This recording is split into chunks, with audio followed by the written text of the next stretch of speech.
ባዶ አካውንት ላይ እግዚአብሔር ታምሩን እያሳየን የታመሙ ሰዎች እየዳኑ ነው። መርገም እየተሰበረ ነው። ስንቶቻችሁ ናቸው የምታውቁ? አርብ እኛ ቤተክርስቲያን ውስጥ ፈውስና ትንቢት ፕሮግራም ውስጥ ብዙ ሰው እየተባረከ ነው። ስለዚህ ከፊታችን ህዳር 26 ድንቅ ፕሮግራም ተዘጋጅቷል።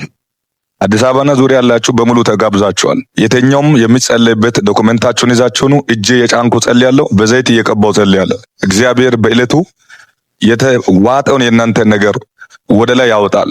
እስክሪኑ ላይ የሚገኘው ቁጥር ደውሉ። ፕሮፌሰሩን ነኝ። ሻሎም።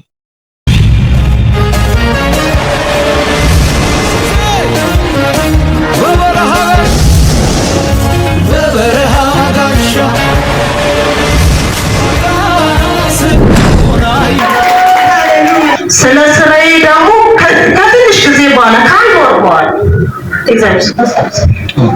ከአንድ ወር በኋላ የራስሽን ነገር ትይዣለሽ አልከኝ። አሜን አልኩኝ።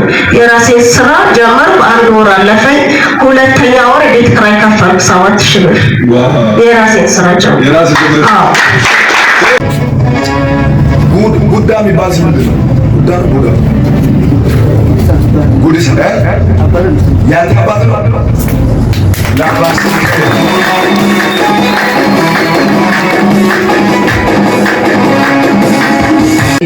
እቺ ቤተክርስቲያን እያለቀስኩ ነው የመጣሁት። ልጄ ታሞብኝ ፕሮፌት አሁን ሕክምና ለማሄድ በፊት እቺ ልጅ እንጸልይልኝ ብዬ ይዤ መጣሁና ሕክምና ቤትም ይዛት ሄድን ትድናለች ብሎ ውሃ አጠጥቶ ከጸለኝ በኋላ ይጀር ከዛ በኋላ ይኸው አሁን እዚህ እየተጫወተች ነው። ሕክምና ቤትም ይዤ አልሄድኩም። እልል በሉልኝ።